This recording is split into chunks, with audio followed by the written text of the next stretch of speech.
Esse é o governador Fernando Pimentel. Minas Gerais está cercada de propósito, porque os plutocratas, o baronato financeiro no Brasil sabe que quando Minas Gerais se levanta, o Brasil avança com justiça. Portanto, o meu abraço à equipe dele que está aqui e, por favor, transmita ao Pimentel o meu abraço. Quero cumprimentar o Glênio, que me dá a honra desse convite. Homem público, jovem, mas já de muito larga folha de serviço prestados a Minas Gerais. Cumprimentar meu companheiro, meu amigo e irmão, Manuel Dias, que é secretário-geral do meu partido, o PDT. Quero cumprimentar o meu amigo Alvécio, que também já ajudou o Brasil, o Ministério da Saúde, e hoje ajuda o governo de Minas. Professor Neivaldo, secretário de Estado de Desenvolvimento Agrário, cumprimento a Sua Excelência. Aos deputados aqui, está o Emidinho Madeira, está o deputado ao presidente do Sindicato dos Técnicos Agrícolas, e dele cumprimento a todos os extensionistas, da assistência técnica, os agrônomos, enfim, da pessoa do Eli Avelino. Mônica Soares, chefe da Divisão de Administração da Superintendência Regional do Ministério do Trabalho em Minas, que representa o superintendente João Carlos. Enfim, fazem como lá do Ceará, demais autoridades civis, militares e eclesiásticas. O eclesiástico estão tirando do negócio, mas é melhor voltar. Repare bem, eu estou encarregado de ser o chato da reunião, né? Então todo mundo fez discursos brilhantes, que são de conteúdo e curtos, e eu estou encarregado pela organização de refletir consigo sobre esta coisa amável, adorada, porém extremamente complexa, que é o nosso país, por algo ao redor de 40, 45 minutos, ao cabo dos quais eu tentarei responder questionamentos, perguntas, antagonismos, críticas, enfim, fiquem absolutamente à vontade, desobedeçam a organização, quem quiser apartear pode fazer diretamente, sem papel escrito, enfim, vamos fazer uma conversa sobre o Brasil, porque nós estamos muito precisados de conversar. O Brasil, nosso país, não cabe, tenho repetido por onde me distingue com a sua atenção, não cabe nesta miudice que crescentemente está qualificada pelo ódio político, que quer nos dividir entre coxinhas e mortadelas. O Brasil não cabe nessa miudice, o Brasil é muito maior do que isso, muito mais complexo. E mais gravemente, como eu tentarei demonstrar, se nós não fizermos um grande diálogo entre pensares diferentes, entre olhares diferentes, entre concepções de vida diferentes, muito dificilmente o Brasil encontrará tão cedo as soluções para o gravíssimo momento que estamos vivendo. E o momento que estamos vivendo, não duvidem, eu estou muito convencido disso, e tentarei demonstrar, o Brasil precisa entender que o problema que nós temos não é um problema de conjuntura. A conjuntura agrava, o momento agrava todas as questões, expõe mais dramaticamente nossas contradições, mas o Brasil vive uma agonia mortal, definitiva, de modelo de desenvolvimento, de compreensão estratégica de que país nós queremos ser, aonde estamos, o que é que aconteceu para nós chegarmos onde chegamos e, mais gravemente, o que precisamos fazer para tangir o Brasil ao futuro de uma maneira diferente daquilo que hoje não temos sido capazes de fazer. E eu tenho procurado dar consequência a esse meu olhar, segurando as minhas paixões, porque eu não sou um neutro observador da cena brasileira.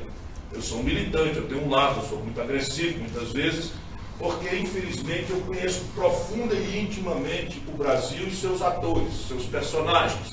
E é muito difícil para uma pessoa como eu, que conhece figuras que tomaram centralidade na República, né, e não dizer quem eles são claramente ao tempo devido. Agora fica mais claro, mas aí o tempo já entornou. Mas vamos lá, vamos nos refugiar na história, porque a história é uma ciência que nos permite dar um passo atrás na observação das coisas.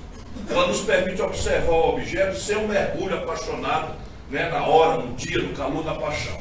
E aí eu estou pedindo às pessoas para olhar o que é que éramos no Brasil em 1980, data na qual o arbítrio morreu o velho modelo que nos trouxe dos anos 40 para a modernidade. O Brasil, em 1980, com 130 milhões de habitantes, tinha 1% do comércio do mundo, como indicador do nosso tamanho econômico relativo do planeta. E a China, na data, mesmo no ano 80, com 800 milhões de habitantes, tinha 1% do comércio do mundo. Ou seja, naquela data, ontem, né? 80 é ontem, né? O Brasil era mais desenvolvido e mais rico relativamente do que a China. Hoje, a China representa 12,5% do comércio do mundo. E o nosso país representa os mesmos 1% do comércio do mundo. Agora com 206 milhões de bocas para alimentar. O que aconteceu? Se as vicissitudes, riscos, oportunidades do mundo foram as mesmas para o Brasil e para a China, por que a China desgarra e explode como um experimento de desenvolvimento e o Brasil atola? É isso que nós precisamos entender, não para fazer história, não para remoer passado, mas para recolher na história e no passado a compreensão estratégica com a profundidade devida do que é o problema contemporâneo do Brasil. Porque se a gente não pacificar, vocês são pessoas qualificadas, vamos dizer academicamente, são técnicos, vocês vão ver uma reis, se for um veterinário, vão ver uma praga numa cultura qualquer, você tem que ter um olhar, né, que lhe dê um equipamento. Mas o equipamento intelectual é essencial para você reconhecer a praga, porque senão você vai fazer uma terapêutica que não funciona. Vai tratar a brucelose como se fosse, enfim, raiva, para ficar aqui no nosso jargão rural, de onde eu venho. Eu sou do interior do Ceará, que saí do interior, mas o interior não saiu de mim e eu não vou deixar sair, porque talvez seja a minha maior virtude, eu ter esse trânsito todo e não perder a fidelidade à alma do nosso povo. Pois bem, o que aconteceu é que de 1980 para hoje, o Brasil tem crescido pífios 2% ao ano em média. A média de crescimento do Brasil do ano 80 para hoje é de pífios 2%. E veja que média no Brasil é sempre um argumento muito perigoso, pelas distorções únicas na realidade do mundo que o Brasil pratica. Porque se você tomar, por exemplo, cabeça do freezer e pé do forno, a temperatura média de um corpo na barriga, né, isso não diz nada. Pois bem, mas vamos em média, porque acabamos de cair 9,2%. E agora a mistificação é que nós voltamos a crescer. Ora, quem caiu 10 degraus e sobe 1, não está crescendo. É mentira, é manipulação estatística. Porque o efeito prático disso, emprego formal, em arrecadação e superação da crise fiscal mais aguda da história, é praticamente nenhum. O Brasil está hoje com o nível de atividade econômica que tínhamos em 2008. Nós retrocedemos e a população aumenta no mesmo período que nós crescemos 2% em média, já com essas distorções de cair 9,2%, crescer 7%, né, no período. Assim, em ciclos muito rápidos, muito curtos, muito insustentáveis, que eu vou tentar descrever para a gente entender o problema e as pistas da solução a futuro. É que o Brasil, no mesmo período, cresceu a população uma média de 1,7% ao ano. Então, repare bem, se eu cresço a economia 2% ao ano e a população cresce quase 2% ao ano, eu estou parado, sob o ponto de vista da agregação de renda por cabeça no país. Na verdade, nós crescemos ridículos, criminosos, 0,4%. por cabeça. Dada a distorção de mais grave distribuição, perversa distribuição de renda do planeta, vocês entendem aí o que é que está passando no nosso povo. Eu sei que já se semeou aí um punhado de dúvidas. Por quê? Porque média é um perigo. E a gente pode lembrar aqui, ainda dando coerência a uma análise o mais científica possível, a menos apaixonada possível, nós podemos lembrar aqui do período do primeiro mandato do Fernando Henrique, que houve ali um momento que parecia que o Brasil estava bem com a extraordinária intervenção política do grande brasileiro das Minas Gerais, Itamar Franco, a quem eu tive honra de servir como ministro da Fazenda, ajudei a fazer o Plano Real, e houve um momento ali, né, em que o país, né, se sentiu um pouco melhor e começou até a acreditar a ponto de fazer uma eleição e uma reeleição. E mais recentemente, com o Lula, também parece que houve um momento. Então, haveria em tese, nessas duas exceções, uma contradição no meu argumento. Não tem. Infelizmente, eu não faço isso para depreciar ninguém. A questão não é de conjuntura, é de modelo estratégico. E isso, então, nos pede uma reflexão. Posso passear na frente de vossas PCs aí? Cacoete de professor. Então, isso nos pede, então, uma volta, um passado um pouquinho mais distante do que o ano 80. E isso é bom para a gente entender o Brasil. Veja bem, em 1945, que é uma referência para a humanidade, o fim da Segunda Guerra Mundial, o Brasil tinha, me perdoe a simplificação por economia de tempo, mas a qualidade do auditório me permite isso. O Brasil tinha a seguinte característica: 82% do povo morava no campo, apenas 18% morava nas cidades, e a economia do Brasil era uma economia primária de subsistência. Nosso povo vivia plantando para comer, e os nossos excedentes econômicos eram extraídos do latifúndio, na cana-de-açúcar lá para cima e no café aqui para baixo. É evidente que nós temos aí gado no Rio Grande do Sul, temos cacau do Recôncavo Baiano, temos um resquício de mineração em Minas Gerais e tal, mas em 1945, simplificando, o Brasil tirava seus excedentes econômicos na monocultura da cana-de-açúcar e do café, que eram os elementos exportáveis. Nesta data, o Brasil toma a deliberação de se modernizar, que na verdade estava a semente disso plantada lá em 1930.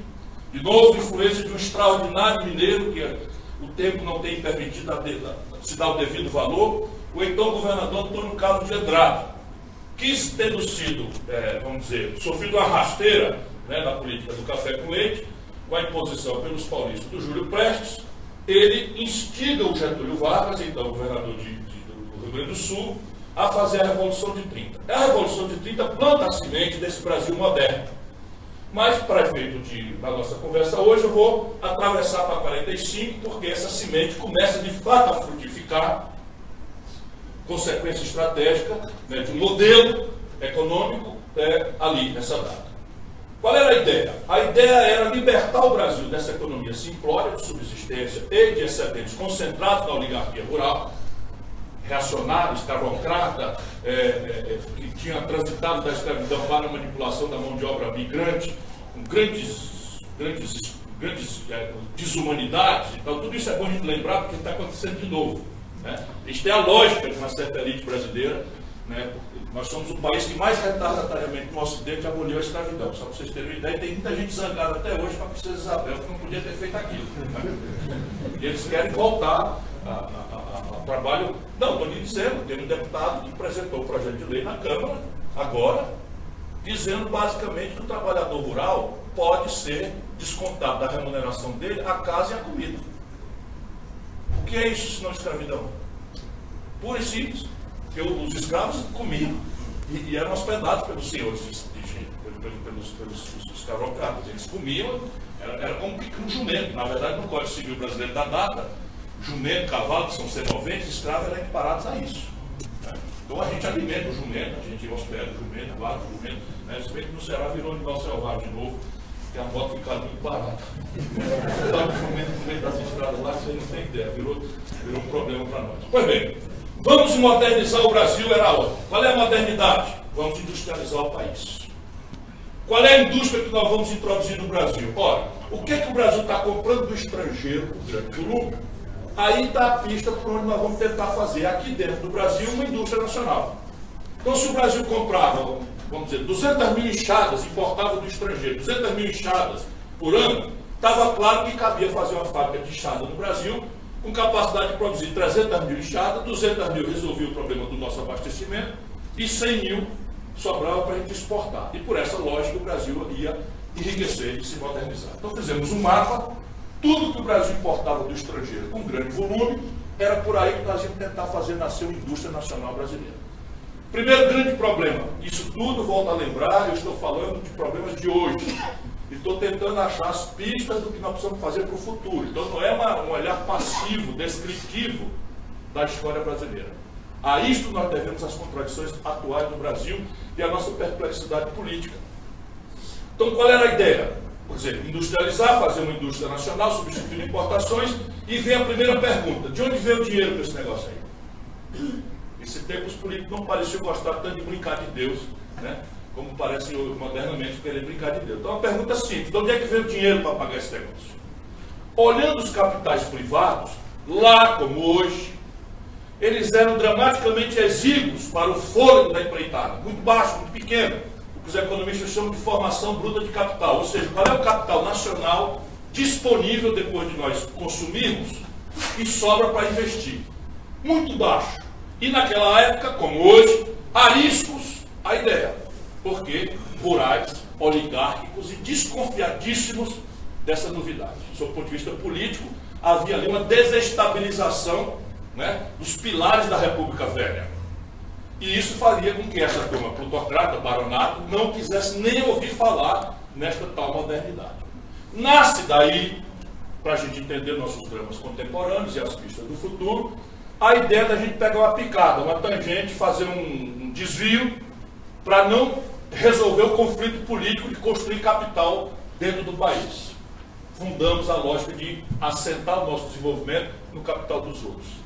Criamos uma lógica de endividamento externo no Brasil. Abro um parênteses, não era assim tão estúpida a decisão, porque na data os capitais externos tinham uma personalidade completamente diferente do que tem hoje.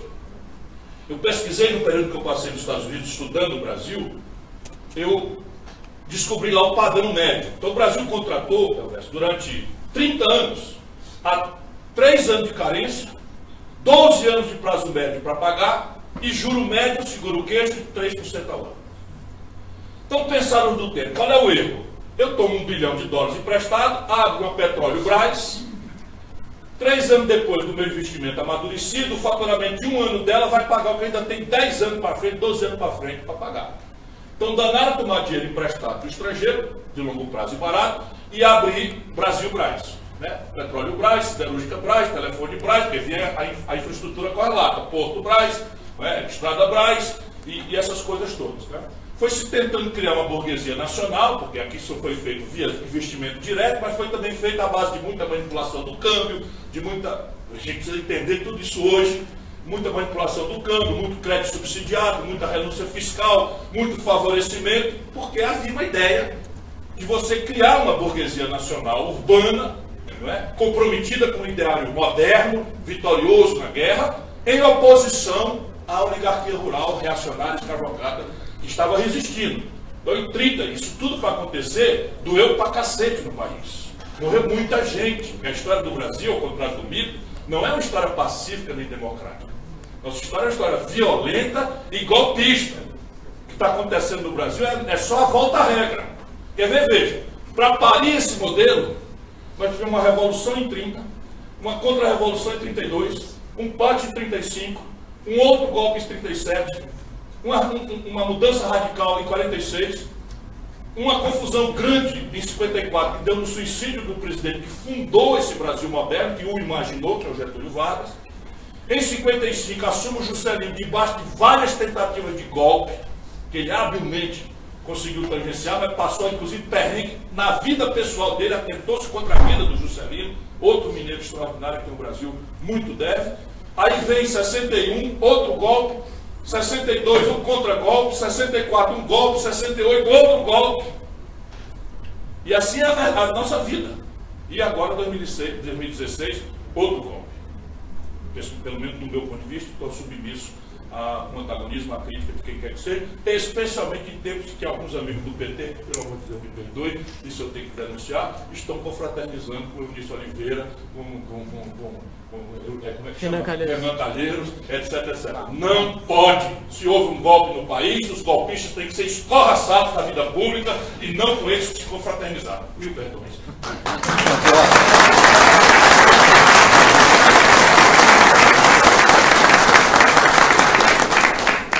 Foi muito bem. Produzimos então o Brasil que temos aí fora, para o bem e para o mal. Como produzimos o Brasil para o bem? É importante a gente ter essa noção em tempos de depressão coletiva, em tempos dessa sensação desagradável que nós somos um país sem jeito, que a política apodreceu, que não tem saída, que é tudo igual, porque eles estão querendo nos convencer disso. Pois bem, este projetinho, este modelo, produziu em absolutamente exíguas 3 décadas e meia, a 15ª economia industrial do planeta. É do Brasil o episódio mais veloz, sofisticado e complexo da história do capitalismo mundial em matéria de desenvolvimento. Portanto, não há defeito genético nessa extraordinária nação que nós temos a honra de integrar o nosso país. Produzimos, ordenada a nossa inteligência, coesionada a nossa luta política, hegemonizada a nossa força, nós produzimos um fenômeno para o mundo admirar. 15ª economia industrial do mundo.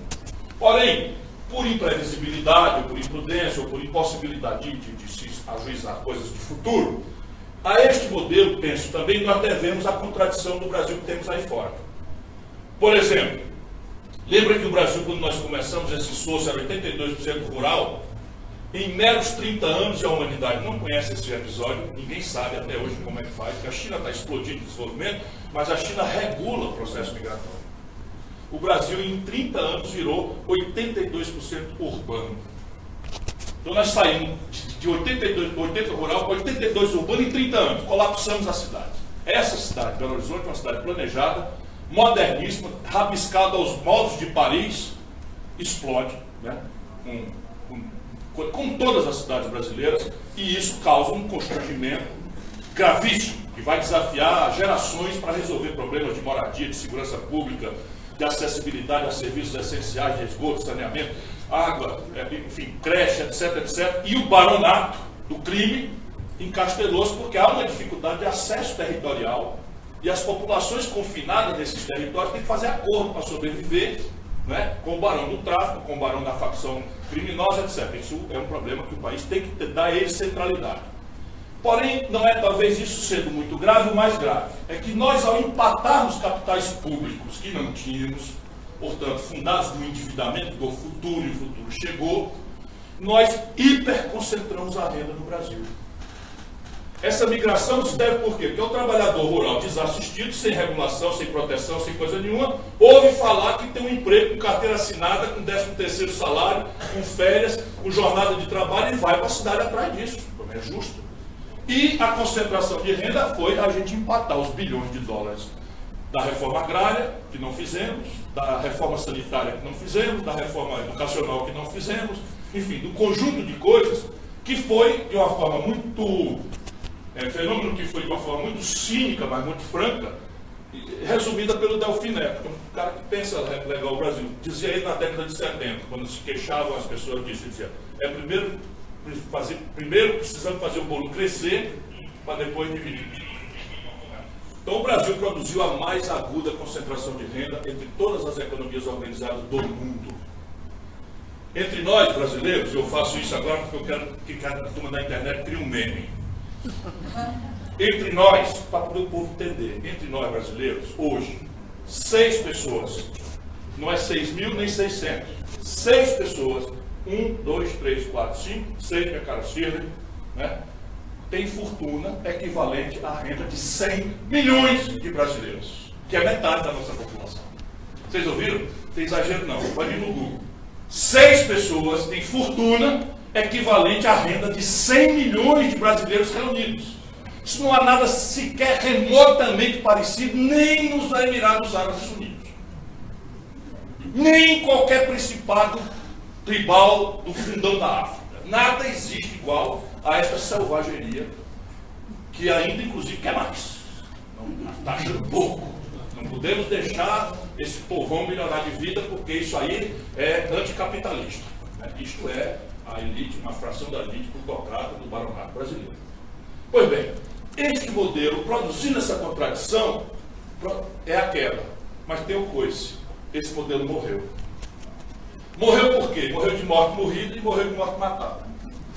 Morreu de morte morrida. Lembra que esse modelo dependia de fluxos internacionais de capital de longo prazo e barato no juro? Esse dinheiro sumiu do mapa. Não existe mais na humanidade. Eletronizou-se. Virou o que os norte-americanos chamam de smart money, que em tradução literal quer dizer dinheiro esperto. Na prática é o seguinte, é um jogo de videogame global, que uma garotada de 20 e poucos anos joga em Wall Street, que é um bequim que tem em Manhattan, nos Estados Unidos. Então essa meninada entra no computador, liga, e na tela aparece a rentabilidade worldwide, ou seja, mundo afora, de todo tipo de papel derivativo, ou especulação, ou título público, ou título privado, ou debêntures, ou fundo de commodity, o que diabo for, está tudo ali na tela piscando. E o menininho então dando apertar botão e tirar bilhão daqui, que está ganhando 0, para botar lá que está ganhando 0,00 mais um pouquinho. De maneira que 100% dos países que assentaram suas matrizes de desenvolvimento na dependência orgânica de fluxos internacionais de capital de longo prazo e barato, quebraram. E o Brasil quebrou. Por isso que eu arbitro 80. Ali em 80, esses juros que nós contratamos a 3% médio ao ano, viraram 29%, porque a letrinha pequenininha dizia que se o juro mudasse a gente tinha que pagar, e se achasse ruim o fórum para julgar era Nova York. Ou seja, zero chance e o Brasil quebrou. Quando o Brasil quebrou, e aqui começa o nosso drama contemporâneo, nós não tínhamos uma democracia. Nós estávamos vivendo um período militar. De maneira que os militares quiseram até trazer a informação de que houve um cenário externo, que criou um complicador, etc, etc. Nós aqui de fora, eu já estava taludinho, já lutando no movimento estudantil, nós aqui de fora dizemos assim, não interessa, devolve o poder para o povo, traz de volta a democracia que a gente resolve. Então nós despolitizamos completamente a análise da questão estratégica, do modelo, e estava correto. Porque havia uma emergência, que era a redemocratização do país. E para redemocratizar o país, nós precisávamos de um larguíssimo consenso, que ainda não seria fácil, como não foi. Muitos morreram, foram torturados, foram exilados, etc, etc, etc. Pois bem, qual era o larguíssimo consenso possível? Era o temário institucional. Então, repare bem, juntamos Teotônio Vilela, conservador, Ulisses Guimarães, conservador, Tancredo Neves, extraordinário brasileiro, né? Conservador também, né? Franco Montoro, democrata cristão, conservador, com João Amazonas, Miguel Arraes, Leonel Brizola, ou seja, o amplo espectro dos democratas do país, nos reunimos para restabelecer a democracia no Brasil. Então nós não discutimos economia, não discutimos modelo de Estado, não discutimos modelo de desenvolvimento, porque se fosse discutir começava o dissenso. Então vamos devolver a democracia, depois da democracia a gente cada um vai para o seu lado e vamos discutir então o futuro do país. Ganhamos todas. Isso é muito importante que a gente diga para o nosso povo nesses tempos de depressão coletiva. Nossa geração, eu fiz 60 anos agora, ganhou todas. Nós acreditamos e podemos acreditar no milagre da política, porque nós ganhamos todas. O que a gente quis, demorou um pouquinho, pagamos um preço amargo, acolá, mas nós ganhamos todas. Anistia, constituinte, eleição direta, tudo que era o nosso temário, nós fomos lá buscar e ganhamos. Portanto, é possível acreditar no milagre da política em momentos terríveis, que aparentemente são impossíveis de serem superados. Isso que nós estamos vendo agora no Brasil é terrível, mas é fichinha diante de certos momentos que o Brasil já viveu no passado muito recente. Pois bem, e aí, eu tenho brincado, eu gosto muito de teatro, e tem um grande teatrólogo, vocês sabem, na história da humanidade, na Grécia, que chama Sófocles. Então, Sófocles escreveu as maiores tragédias gregas que a gente conhece e tal. É muito difícil você inovar no teatro sem citar o Sófocles, ou explícito ou implicitamente. E eu brinco sempre que se o Sófocles, na velha Grécia, escrevesse uma peça dizendo o seguinte: existe um país de uma gente linda, maravilhosa, é um país abençoado, que tem uma gente maravilhosa, mestiça, eles se toleram. Chega um dia de festa até lá, hotel de carnaval, que as coisas acontecem, todo mundo fica numa alegria sem fundamento e tal, mas logo em seguida volta a trabalhar. É um país que todo mundo se adora, mas basta botar o Atlético para disputar o Cruzeiro, eles se matam, batem nos outros e tal. Pois bem, neste país havia uma ditadura que perseguia, que mutilava, que torturava, e eles lutaram por 25 anos para restaurar as liberdades. E aí acharam um velhinho genial, extraordinário, habilíssimo, muito inteligente. O velhinho tinha ajudado a fazer o Projeto Nacional Desenvolvimentista. Foi ministro do Getúlio, foi ministro do Jango, foi primeiro-ministro. E o velhinho sabia tudo o que tinha que fazer. E eles acharam o velhinho, e eles conseguiram eleger o velhinho, e no dia da posse do velhinho, o velhinho morreu. Aí o crítico de arte da velha Grécia diz assim: peraí, Sófocles, agora tu pegou pesado, dessa daí ninguém vai dar para acreditar não. E aconteceu, né? Nós tivemos essa tragédia, o Tancredo sabia o que tinha que fazer e morreu. E nós, democratas, não sabíamos se a ditadura ia aceitar isso. Então corremos nós todos para proteger o Sarney, que era um velho representante do regime, que tinha dissentido e que permitiu a gente transitar. Então todos nós fomos lá, segura o velhinho, o outro, né? Segura o velhinho e tal, porque é melhor ele, porque sem ele, então, resultado prático, não dá para discutir modelo, não dá para discutir crise econômica. Nós precisamos proteger a democracia que acabou de nascer, até fazermos a Constituinte, que está aí andando, etc, etc. O resultado do modelo morto apresenta um sintoma agora da chave, porque já estou, um outro olhar que os acadêmicos do Brasil precisam entender. E por regra nós estudamos com o livro dos outros e temos uma tendência a imitar o pensamento dos outros e perdemos a própria percepção da nossa realidade. Então, no mundo inteiro, a inflação, sendo uma doença da moeda, logo contra ela se esconjuram rupturas ou grandes consensos. De maneira que não há episódio global. Hitler, na Alemanha, foi produzido por uma hiperinflação que demorou ali 3, 4 anos, imposta pela insustentabilidade do Tratado de Versalhes, que foi uma imprudência dos vitoriosos da Primeira Guerra. Só para dar um exemplo mais traumático.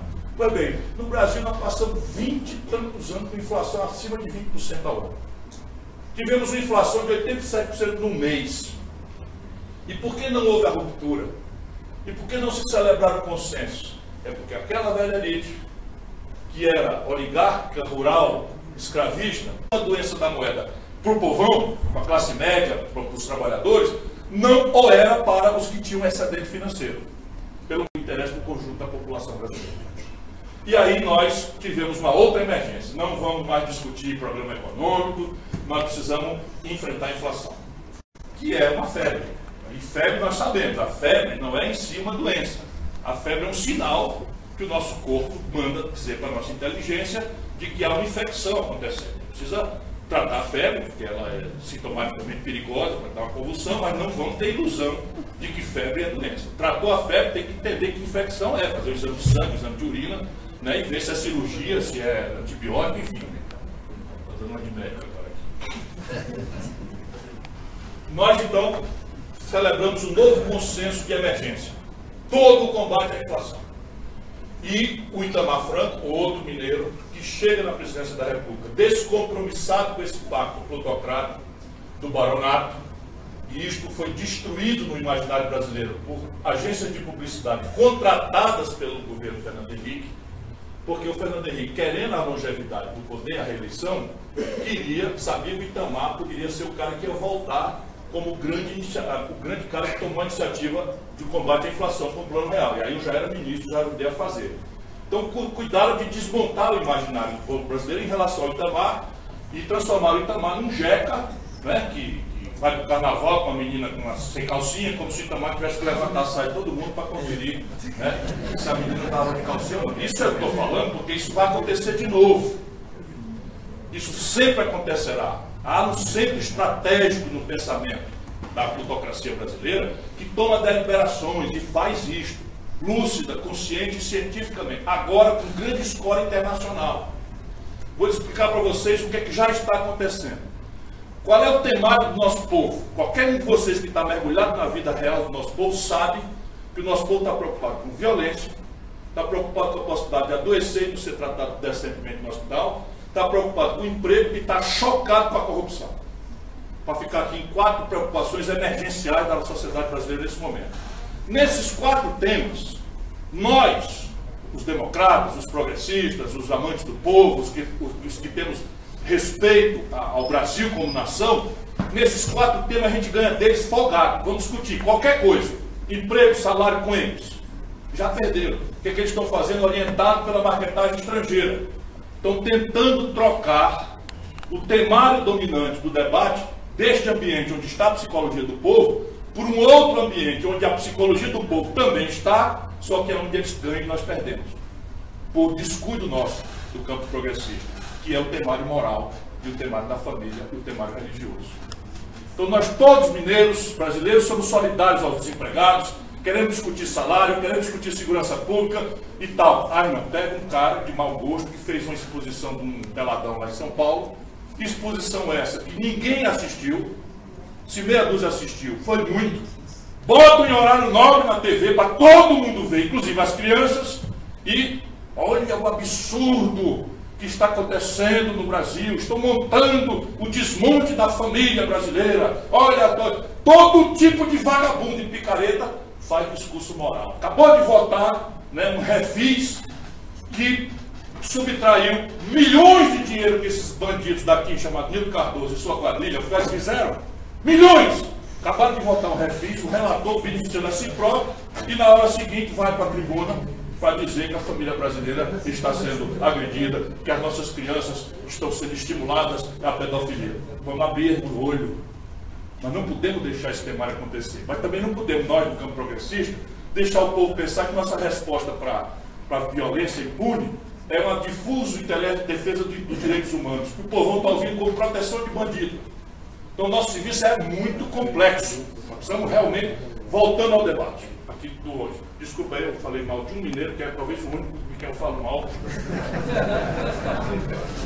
Porque não é possível. Foi o cara foi relator do Refis. Relator do Refis fez uma emenda beneficiando a si próprio, cara. Milhões de reais sonegados, o cara faz um Refis beneficiando a si próprio. Né? Lá vem processo, não tem mais nada. Eu vou cumprir minha obrigação, não quero nem saber se o FEB apoia, só quero ganhar. Bom, o real subtrai a inflação, mas nós não resolvemos o problema do modelo. E ao subtrair a inflação, eu exagerei aqui no tempo, me apaixonei pelo auditório, nós produzimos um fenômeno que vai se repetir proximamente com a Dilma. Como a inflação no Brasil era uma espécie de tributo que tirava a renda do povo para o governo e para a elite, na hora que você cessa esse tributo, essa renda fica disponível para o povo em 24 horas. Nasceu o real, no dia seguinte a Casa Bahia, o Ricardo Elétrico, anuncia compra de 12 vezes com prestação fixa, sem aquela coisa e tal, não sei o quê. E aí o povão fica feliz, porque a renda melhora. E em 24 horas explode o consumo, e a população fica alegre e começa a aplaudir o governante do dia. O problema é que a produção, que é um problema do modelo, não acompanha. A produção não aumenta em 24 horas, pelo contrário, a produção vai demorar muito para você fazer o investimento, amadurecer o investimento, etc, etc, e ainda até a insegurança se aquilo é para valer, ou como o mercado percebe, aquilo é um truque para os políticos se divertirem e enganar o povo. E o real era um truque, muito sério, muito bem intencionado, mas a ideia era, a gente faz o truque, saneia a inflação, restaura a confiança do povo no sistema político e propomos, com um novo Congresso, um conjunto estratégico de providências que desenharão um novo modelo de desenvolvimento do país. Não, Fernando Henrique fica feliz, acha que agora não se elegia deputado federal em São Paulo, se não fosse o Itamar trazer para o Ministério, dar ele todas as oportunidades dele, não se elegeria deputado federal em São Paulo. Eu fui fundador do PSDB. O único governador eleito em 90 fui eu. E eu sei bastante bem com intimidade da minha história. Pois bem, o Fernando Henrique leva o doente para a farra, leva para o samba. E começa a brincar, né, de popularidade fácil, porque o consumo aumentou. Resultado, o país vai importar crescentes volumes para saciar aquele consumo que a nossa produção não acompanhou. E se produz um desequilíbrio monstruoso, já naquela data, nas contas do Brasil com o estrangeiro. Resultado prático, nós quebramos. Como é que o país que é uma instituição permanente quebra? E aí vocês vão ter um pouquinho de paciência, eu realmente exagerei, mas esse ponto aqui é crítico. Né? O país não é uma instituição permanente, mas quando ele quebra, o que acontece é uma mudança no valor da moeda nacional em comparação com a moeda do trânsito internacional, que é o dólar. Então você tinha o Fernando Henrique, que era um real por um dólar.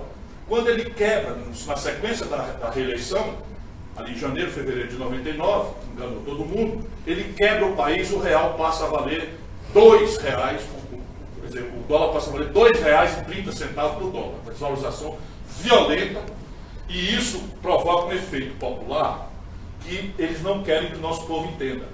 Por isso que as empresas não falam nisso. E por isso que a gente precisa, quem puder, ajudar o nosso povo a entender. Esse é um assunto centralmente popular, e eu explico. A gente não compra dólar, tenho repetido por aí fora, mas todos os preços da nossa vida normal são sensíveis ao dólar. Por quê? A gente não compra dólar, mas come pão. Domingo, se der, comemos uma pizza. Pois bem, pão e pizza é trigo. Trigo, o Brasil não produz com suficiência, tem que comprar do estrangeiro. Portanto, tem que pagar com dólar. Se eu precisava de R$1 para comprar um dólar de trigo, eu passo a precisar de R$2,30 para comprar o mesmo dólar de trigo, o preço do trigo dobra, o preço do pão vai acompanhar, vai dobrar. A gente não compra dólar, mas anda de ônibus. 60% ou de carro, de gasolina, 60% dos combustíveis no Brasil hoje queimados são importados do estrangeiro. Vejam que genial a política do Brasil. Exportamos petróleo bruto barato e importamos derivados de petróleo em dólar. A gente precisava de R$1 para comprar um dólar de diesel, a passagem de ônibus tinha um certo valor. Precisamos de R$2,30 para comprar o mesmo dólar de diesel, o preço da passagem dobra. A gente não compra dólar, mas toma remédio. 80% dos remédios brasileiros, a química fina vem importada do estrangeiro, que abrimos mão de um projeto nacional, política industrial de comércio exterior. Então 80% dos remédios vem. Então a gente não compra dólar, mas toma remédio. Se eu precisar de $1 para comprar de um real para comprar um dólar de Tilenol, eu passo a precisar de R$2,30 para comprar o mesmo dólar de Tilenol, o preço do Tilenol sobe. O dentista, teoricamente, é um não comercializável, não deveria ser sensível, mas é. Por quê? Porque a broquinha dele vem do estrangeiro, a anestesia que ele usa vem do estrangeiro, o aparelho, a luz, o iluminador dele vem do estrangeiro. Então, o dentista precisa ter a consulta dele cobrada em equivalência a dólar, porque todos os insumos dele vêm para o dólar. Então, o que acontece? O Brasil quebra e dá passagem ao Lula. E aí, o que acontece com o Lula? Para dar uma explicação que é muito mais séria, muito mais respeitável, muito mais bem intencionada, mas igualmente insustentável. Cansei de falar por dentro, porque aqui já é minha turma. O que acontece com o Lula? Por causa da quebra do Brasil e da interdição dessa elite plutocrata, houve um ataque especulativo na posse do Lula, na véspera da posse do Lula, houve um ataque especulativo contra o real. De maneira que o Lula, se tomasse posse hoje, estaria tomando posse com o dólar a R$ 9,20, valor nominal de hoje. R$ 9,20. Quando o Lula entrega para Dilma, 8 anos depois, o dólar estava a R$ 1,75. Então, se o dólar sobe, a gente empobrece a capacidade de comprar. Mas se o dólar cai, a gente enriquece a capacidade de comprar. Compreende? Isso a gente precisa ajudar o povo a entender. Então, o Lula toma o país a R$ 9,20, porque o Fernando Henrique quebrou e havia um componente especulativo, provavelmente para sabotar o governo do Lula. Ele vai lá e faz uma política conservadora e a taxa de câmbio desce de R$ 9,20, 8 anos depois, esqueça a inflação, para R$ 1,75. Ou seja, na prática, o povo brasileiro melhorou 4 vezes a condição de comprar remédio, pão, passagem de ônibus, eletroeletrônico, carro, tudo. Moto, por isso que o jumento virou irmão selvagem, que as motos ficaram dramaticamente baratas.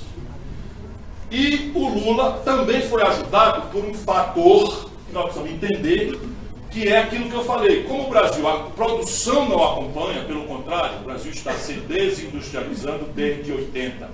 Em 1980, nós tirávamos da riqueza brasileira 1/3 do PIB era indústria. 1/3 do PIB era indústria.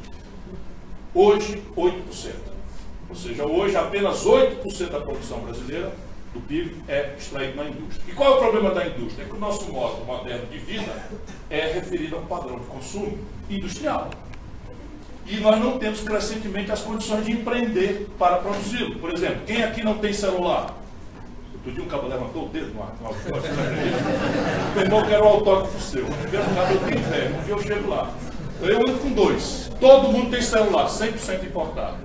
Carro, 80% do valor de um carro montado aqui em Betim vem do estrangeiro.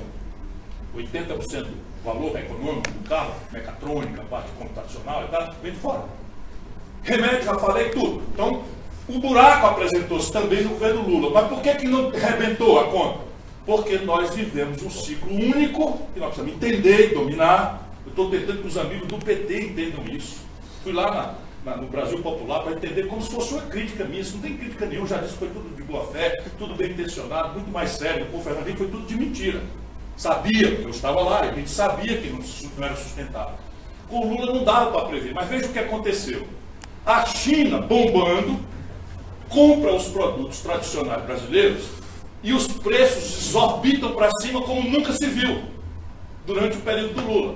Então repare bem, minério de ferro, quando o Lula entrega o governo para Dilma, nós estávamos vendendo uma tonelada por $190 aqui, né? Congonhas, etc. Estavam vendendo uma tonelada de minério de ferro. Quando o Lula entregou o governo para Dilma, por $190. Quando a Dilma foi derrubada, nós estávamos vendendo a mesma tonelada por $38. Quando o Lula entregou para Dilma, nós estávamos vendendo um barril de petróleo por $110. Quando a Dilma foi golpeada, nós estávamos vendendo o mesmo barril de petróleo por $30. Então repare bem, com o Lula, o buraco na conta externa foi mais que pago pelos preços altos das commodities, por um ciclo absolutamente único que sustentou. Então foi possível para o Lula sustentar mais longamente essa etapa de melhoria do consumo e aproveitar o enriquecimento relativo do país para forçar a mão na direção do consumo popular, e essa é a concepção estratégica, ele repete isso lucidamente. De maneira que aconteceu. O Lula trouxe 40 milhões de brasileiros da depressão profunda do consumo para o consumo de semiduráveis. Via salário mínimo saiu de $76 por poder de compra para 320. Via crédito só de 17% do PIB para 55%. Via rede de proteção social, que quem conhece como vocês, Vale do Jequitinhonha, Mucuri, né, o semiárido de Minas Gerais, que é o meu ambiente, meu habitat, sabe a importância econômica, não é de política social compensatória, da certeza daquele dinheirinho circular ali nas bodegas, nos pequenos comércios, na rendeira, no produtor de pequena alambique, etc, etc, etc. Pois bem, só que isso tudo não era sustentável. Vem a Dilma, acontece a crise de 2008, era ainda o Lula. No Brasil de 2008, a crise foi uma retração brutal do crédito, uma aversão a risco, e o Lula corretamente enfrenta isso com contracíclicas providências de BNDES, Banco do Brasil, Caixa Econômica, e chama a crise econômica, que é a maior crise econômica da história do capitalismo moderno, só tem precedente atenuado em 1929, o Lula chama de marolinha. Com a Dilma, era o mesmo cara, só que não entendeu nada do que estava acontecendo. Os preços despencam, aquele desequilíbrio externo vira 124 bilhões de dólares num ano, e a Dilma responde com a mesma providência. Renúncia fiscal para o oligopólio, 84 bilhões de reais, e uma política de, campeões nacionais, um negócio de eleição de fulano, beltrano, os bandidos batistas, não sei o que e tal, para fazer. Tudo errado, não deu outro. Despolitiza o assunto, vai para um debate muito mesquinho, não acreditam no povo, não explicam essas coisas para o povo, e aí o que acontece? Rigorosamente o mesmo fio que derrubou lá atrás do Fernando Henrique. Rigorosamente. O que aconteceu com a Dilma? Se elege, ali por uma beirinha de nada, já porque a situação estava começando a complicar, e faz uma desvalorização do câmbio de 42% em 60 dias. A gente já aprendeu aqui, vamos ajudar o povo a entender, que não é culpa da Dilma. O desequilíbrio nas contas externas desvalorizou o câmbio, ia desvalorizar mais cedo ou mais tarde. É culpa da Dilma de não ter prevenido isso para o povo e ter tentado segurar as pontas e tal, e acreditado na inteligência popular. Senão a gente vai ser só desmoralizado.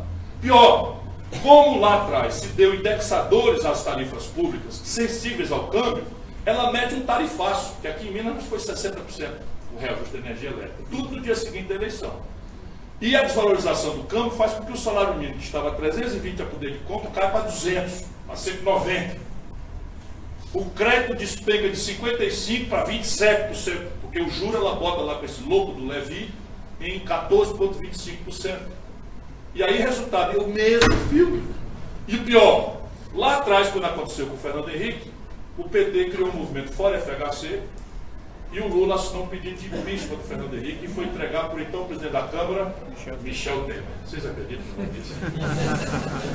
Meu irmão, não faça isso, pelo amor de Deus, sou amigo do Lula de muitos anos. Não faça isso, pelo amor de Deus. Remédio para governo ruim não é impeachment. Na hora que a gente deslegitimar um caminho deles, vão fazer contra nós. Felizmente, isso tudo meu está escrito. Eu escrevo livros, escrevo artigos de jornais. Está tudo escrito, que parece profecia, mas não é vivência. Aí não dá outra Dilma.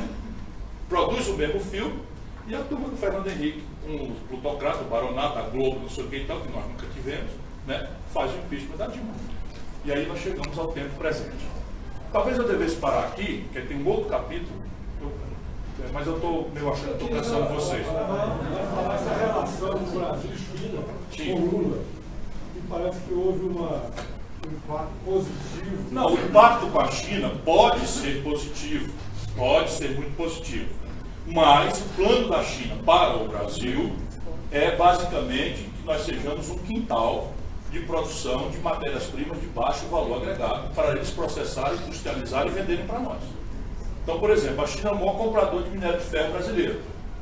É o maior comprador. Nosso maior saldo de balança comercial é com a China. Logo em seguida vem a Venezuela, não é? Ou vinha. O que acontece? A China já está perfurando 20% do mercado de chapa de aço do Brasil.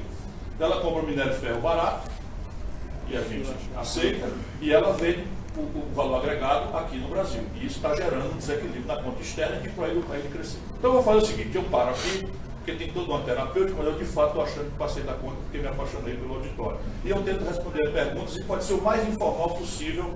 Não precisa, se quiser, faça como a organização mandou, mas se quiser, levanta a mão, a gente vai fazendo aí na boca. Muito obrigado pela sua atenção.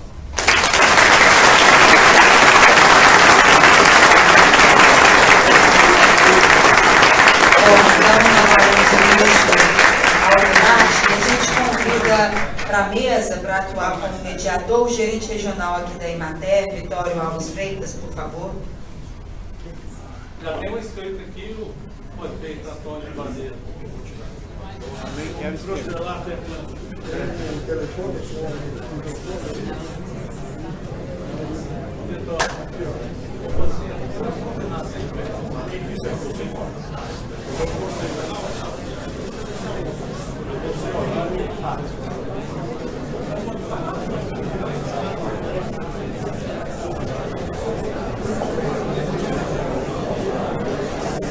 Bom dia a todos e todas. É um prazer estarmos aqui, receber, cumprimentar e agradecer o presidente Glênio, o nosso secretário Alves, Eivaldo, os deputados que estão presentes, o Netinho, Cristiano, tá? E o Ciro, é uma honra receber essa palestra muito boa, muito interessante, fundamental para nós. E nesse ano, que a gente comemorando dia 5, agora foi o dia do técnico agrícola, então esse é um evento, a gente vai fazer o segundo encontro técnico agrícola do estado de Minas Gerais. E é um momento oportuno, que eu acho que nós temos que ter gratidão a algumas coisas. O ser humano, o cidadão, precisa acima de tudo ter gratidão às coisas. E nós, técnico agrícola desse país, não podemos esquecer, não é esse ali? A gratidão que nós temos pelo Manuel Dias, que foi o único ministro de 50 anos que teve a coragem de assinar, criar uma portaria para que nós pudéssemos criar o nosso conselho para o Ministério.